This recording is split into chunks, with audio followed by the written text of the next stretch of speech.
damos la bienvenida a una nueva edición de tu revista digital, La Obra Abierta. Hoy estaremos abordando un tema pensado especialmente para tu aprendizaje a través de diversos segmentos. Así que sin más preámbulos, comencemos. Para sobrevivir uno debe contar historias.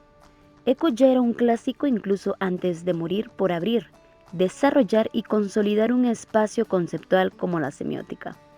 Para Eco, la gran preocupación en su estudio no era la comunicación de las masas, sino la estética, la teoría narrativa, las teorías semióticas de la recepción y algunas prácticas comunicativas que analizó. Eco no era un teórico de la comunicación convencional, era un filósofo y preocupado de la estética no solo en uno, sino a partir del arte contemporáneo. Las oscilaciones de la significación, el gusto y disgusto del arte y la evolución de la narrativa popular, entre muchos otros asuntos. Por ejemplo, en alguna de sus últimas obras trata diversos temas como el estudio de las listas, en la historia En el vértigo de las listas 2009, o el viaje por los espacios imaginarios, en Historias de las tierras y los lugares legendarios 2013. Humberto Eco, semiólogo, escritor, ensayista, filósofo, medievalista y crítico cultural italiano. Humberto Eco nació en Alessandria un 5 de enero de 1932, rebelándose contra los deseos de su padre, que quería que fuese abogado. Cursó estudios filosóficos en la Universidad de Turín, donde obtuvo su doctorado y fue profesor. El estudio de los signos, su influencia y evolución a través de la cultura y los procesos comunicativos, la semiótica fue la gran pasión académica de su vida. ¿Sabías que con 48 años de edad escribió El nombre de la rosa? En 1980. Esta fue su primera novela. A partir de esta, escribía novelas cada 5 o 6 años. De los años maravillosos. The Wonder Years o Años Maravillosos fue una serie popular en los años 80 ambientada en los 60, donde se saca el título de esta sección. Esta década estuvo llena de cambios como la explosión del rock. Las costumbres estaban cambiando y las personas eran más críticas con las autoridades. Pero no todo era maravilloso. Los cambios siempre traen haters. Los educadores se quejaban que la televisión estaba reemplazando a la escuela tradicional y los medios criticaban lo masivo, principalmente la televisión. Hablar de cultura de masas era un riesgo para el que lo hiciera. Sin embargo, Eco reconoció que para estudiar la cultura de las masas había algo que secretamente tenía que agradarte, pues uno realiza tareas que les sean gratificantes. Por ejemplo, tú escuchas música porque te gusta y no porque te obligan. ¿No es así?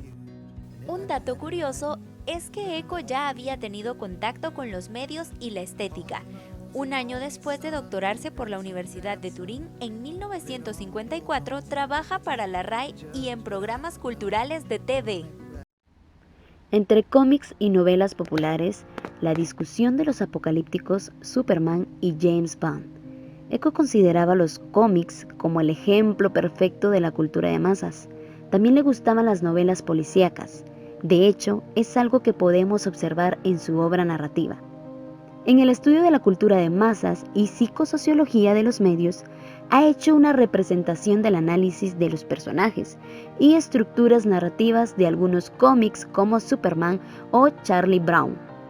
En su obra Apocalípticos e Integrados, se da a conocer las referencias, análisis y comentarios a los cómics, en los cuales se ha hecho estudio de los componentes formales y narrativos de las historietas.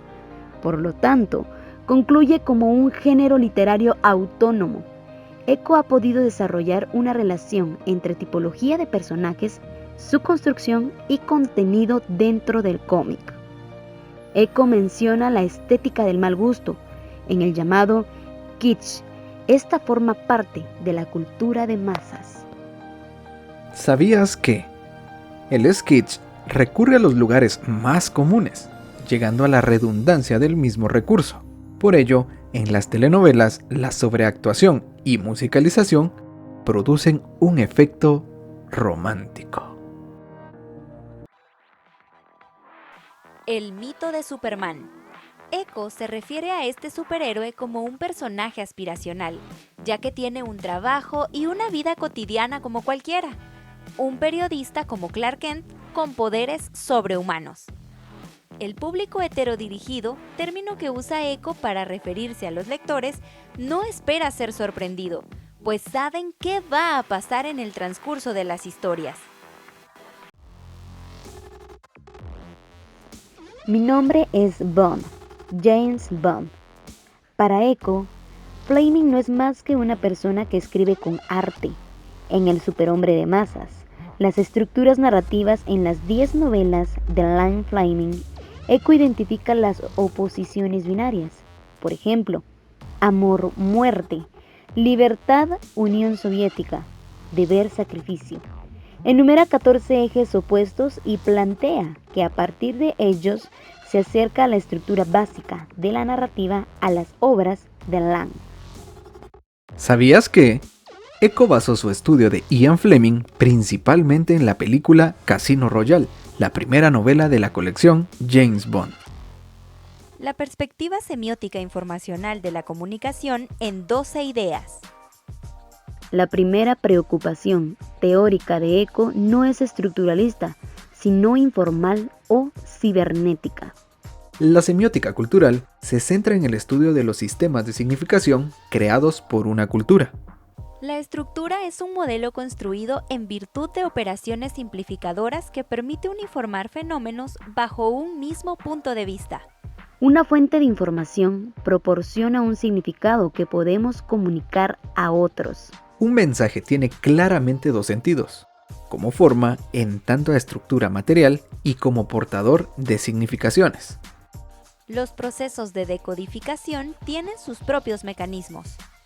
Las circunstancias pueden cambiar el sentido de un mensaje. El ruido en la comunicación también puede provenir del interior. A esto se conoce como el ruido semántico. Una de las palabras más importantes en el lenguaje teórico de la época es código. El código permite al emisor y receptor darle significados y evocar representaciones más o menos comunes a los mensajes. Cuanto menos competente es la decodificación, más fácil es incorporar las connotaciones aleatorias. La ambigüedad consiste en usar una información que se puede entender o interpretar de más de una manera. Apostillas de la visión mediática, de Eco o cierto guiño. Apocalíptico a las redes sociales. La opinión del semiólogo Umberto Eco se hizo viral en las redes sociales, ya que él criticó duramente al afirmar en su declaración: las redes sociales le dan el derecho de hablar a legiones de idiotas. Esto sucedió del 11 al 21 de junio de 2015, aunque admitió que no se puede frenar el avance de Internet. Eco señaló que no es solo reconocer los riesgos, sino decidir cómo acostumbrar y educar a los jóvenes a usarlo de una manera crítica. De la semiótica informal a la sociosemiótica. En la década de los 60, el ascenso semiótico fue considerado como un proceso de cambio del sentido, del signo y de la significación. Puede hacerse un debate sobre semejanzas o diferencias entre semiótica y sociosemiótica siempre y cuando se tengan claros los objetivos de la discusión. La semiótica no solo comprende el lenguaje y la palabra, sino también los diferentes sistemas de signos que permiten el intercambio de mensajes. ¿Sabías que Michael Halliday, famoso lingüista inglés, es quien introduce el término sociosemiótica y busca resolver la diferencia entre el estudio del lenguaje y la sociedad? Y que la obra principal de esquemas y modelos de comunicación es el famosísimo Tratado de 1975. 40 años no es nada.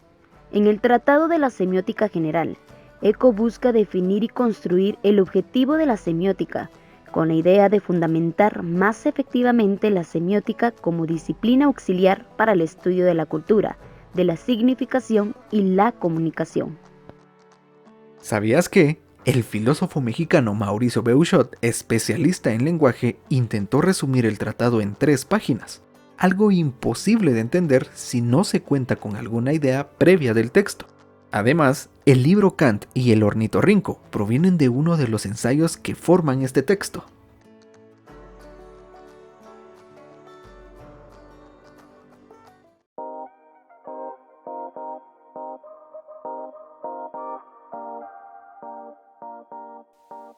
Gracias por acompañarnos en una nueva edición de tu revista digital. La obra abierta. Recuerda que puedes encontrar nuevo contenido cada semana.